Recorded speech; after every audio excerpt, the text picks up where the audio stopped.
5분 말씀. 오늘 주제는 하나님의 공의와 하나님의 사랑의 상관관계입니다. 풀어서 말하면 하나님의 공의는 그의 사랑을 손상시키고 하나님의 사랑은 그의 공의를 손상시키는가에 대한 것입니다. 본문 말씀은 로마서 3장 31절 그런즉 우리가 믿음으로 말미암아 율법을 폐하느뇨 그럴 수 없느니라. 도리어 율법을 굳게 세우느니라.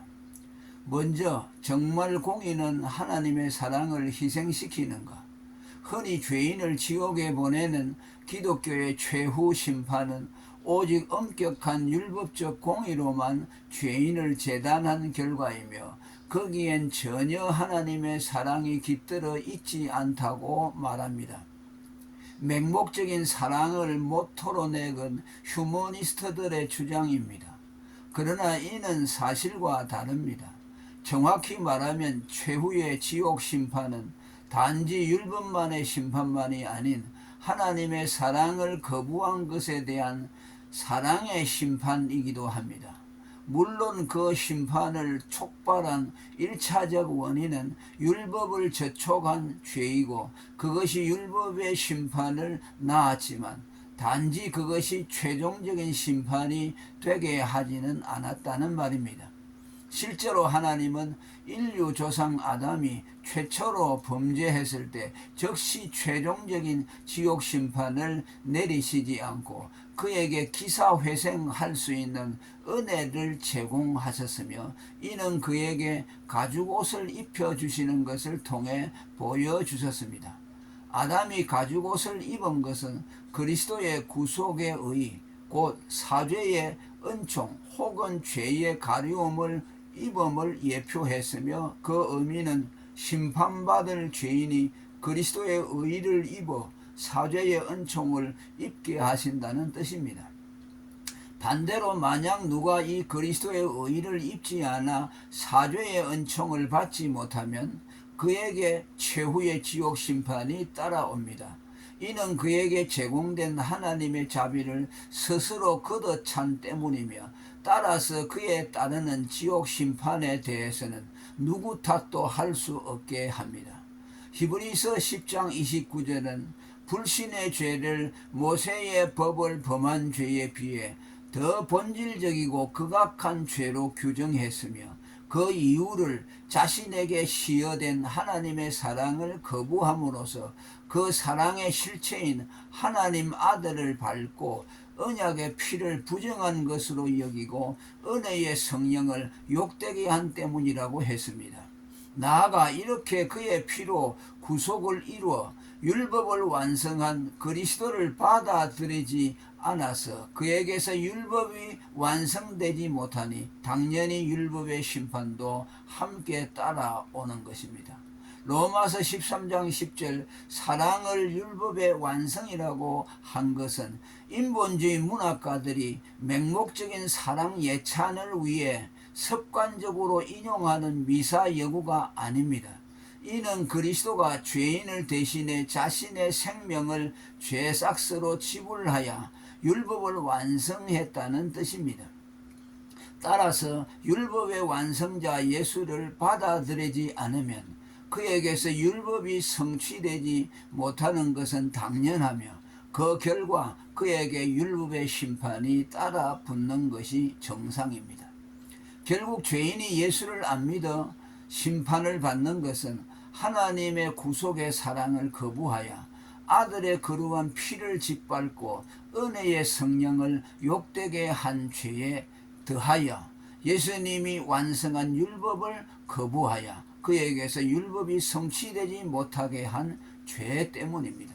그러나 이 둘 중 더 극악한 죄를 꼽으라면 아들의 거룩한 피를 짓밟고 은혜의 성령을 욕되게 한 불신앙의 죄입니다.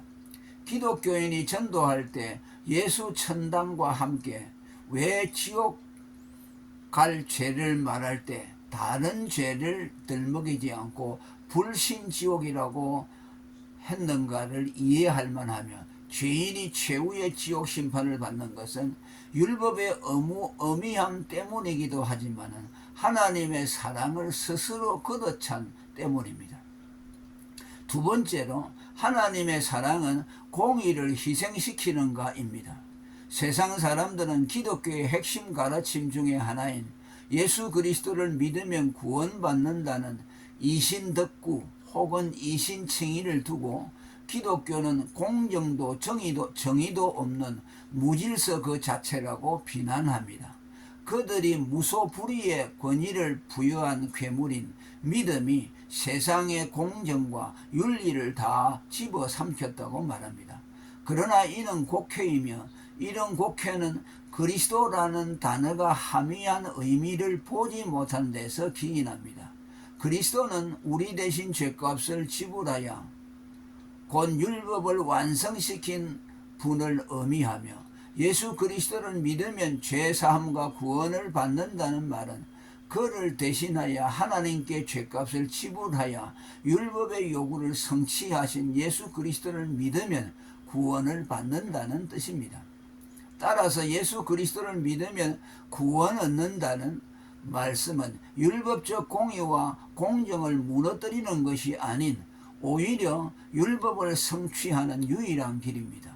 사도 바울도 로마서 3장 31절에 그런즉 우리가 믿음으로 말미암아 율법을 피하느냐 그럴 수 없느니라 도리어 율법을 굳게 세운다 라고 했습니다. 이와 달리 유대 율법주의자들은 자신들의 의로운 행위로 율법을 세우려고 죽기 살기로 율법 준수에 매달렸지만 그것은 그들의 기대와는 달리 율법을 세우기는커녕 오히려 율법을 파괴하고 그들에게 율법의 심판을 불러왔습니다. 이는 믿음 외에 인간의 행위적 의로는 율법의 요구를 이룰 수가 없기 때문입니다. 로마서 10장 2절에 저희가 하나님께 열심히 있으나 지식을 쫓은 것이 아니라 하나님의 의를 모르고 자기 의를 세우려고 힘써 하나님의 의를 복종치 아니했다라고 했습니다. 이는 유대인들의 율법에 대한 열심과 충성이 하나님의 의를 세우는 것이 아닌 오히려 의의 불복을 낳았다는 말입니다. 믿음만이 하나님의 의를 이루기 때문입니다. 사도 바울 역시 자신의 의는 율법 행위에서가 아닌 믿음에서 난 것임을 천명합니다. 빌립보 3장 9절에 내가 가진 의는 율법에서 난 것이 아니요 오직 그리스도를 믿음으로 말미암은 것이니 곧 믿음으로 하나님께로서 난 의라 했고 로마서 3장 21절에서는 믿음의 의를 직접 하나님의 의라고 명명했습니다. 이제는 율법 외에 하나님의 한 의가 나타났으니 율법과 선지자들에게 증거를 받은 것이라 곧 예수 그리스도를 믿음으로 말미암아 모든 믿는 자에게 미치는 하나님의 의니 차별이 없다라고 했습니다.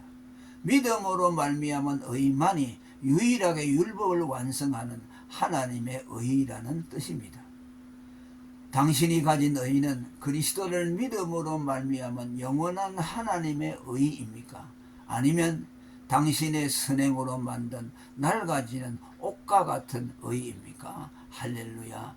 오늘 여기까지 하겠습니다.